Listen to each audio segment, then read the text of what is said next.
Olá pessoal, tudo bem? Nessa aula vamos fazer um estudo dos movimentos uniforme e uniformemente variado. Na parte de cinemática é muito importante a gente ter um conhecimento sobre dois conceitos. Um deles é a aceleração e o outro é a velocidade. Como já foi visto, a velocidade é aquela taxa de variação do espaço, ou das posições, desculpe, ocupada pelo móvel no decorrer do tempo. E a aceleração média é a variação de velocidade de um móvel no decorrer do tempo. Bom, baseado nessa ideia, a gente pode estabelecer o seguinte: quando essa velocidade ela é mantida constante, a gente tem o chamado movimento uniforme, aquele movimento de velocidade constante. Daí, nós vamos lembrar que a taxa de variação, chamada de velocidade, que mede essas posições ocupadas pelo móvel, ela poderá ser escrita matematicamente por meio de uma função. Então, esse movimento uniforme ele pode ser tratado como sendo uma função do espaço e tempo. Daí você pode observar o seguinte: se a taxa de variação é ΔX sobre ΔT, que seria a distância percorrida pelo intervalo de tempo, sempre considerando que o tempo inicial é sempre igual a zero, inicia-se sempre do zero, a gente pode fazer algumas propriedades, aplicar algumas regras matemáticas, no caso uma proporção, e estabelecer uma função. Nessa função, a gente diz que a posição do móvel depende do tempo. Daí você teria que x, que é a posição final, é igual a x0, que é a posição inicial, mais a velocidade vezes o tempo. Então, isso aqui a gente vai chamar de função horária do movimento uniforme. Então, nós temos aqui uma função horária. Ela recebe essa denominação porque as posições ocupadas pelo móvel vai depender do tempo estabelecido. Então, a partir do momento que eu tiver um valor para ter, que é o tempo, eu tenho uma posição desse móvel que viaja a uma velocidade constante. Ou seja, aqueles que têm movimento uniforme. Há uma observação importante. Como eu falei para vocês, a velocidade ela pode ser positiva ou pode ser negativa. Se ela for positiva, as distâncias percorridas também serão positivas e nós classificaremos esse movimento como sendo progressivo. Se a velocidade for negativa, então a distância percorrida também será negativa e vamos classificar o movimento como sendo retrógrado. Lembrando a vocês que a velocidade negativa não significa que o carro está em marcha ré.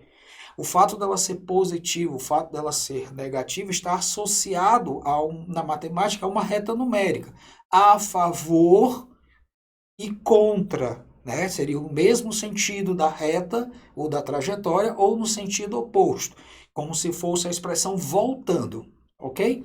Então, nesse caso, a denominação de retrógrado. Por isso que ΔX passa a ser negativo, porque o móvel está vindo no sentido contrário da trajetória. Como eu havia falado, outro conceito é de aceleração, que é outra taxa de variação, só que agora da velocidade em função do tempo. Nesse caso, essa aceleração, se ela é considerada constante, nós temos um movimento chamado movimento uniforme ou uniformemente variado. Ele recebe essa denominação por quê? Porque o móvel percorre distâncias diferentes em intervalos de tempos iguais. Daí você vai perceber que as variações de velocidade, que seria o ΔV, é mantida constante. E essa constância é que nos dá a ideia da grandeza, quando está associada ao tempo, da grandeza à aceleração. Como havíamos definido, a aceleração passa a ser a variação de velocidade, que é V menos V0, velocidade final menos a inicial, sobre o intervalo de tempo, que é a diferença entre o tempo final e o tempo inicial.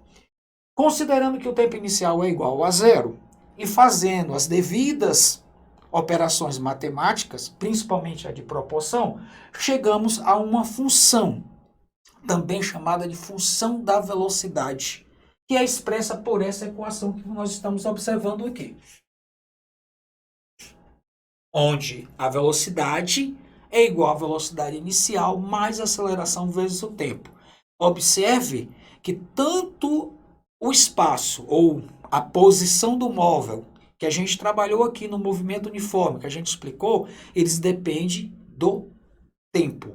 E aqui, a velocidade do móvel também depende do tempo. Vale ressaltar para o aluno o seguinte, preste bem atenção.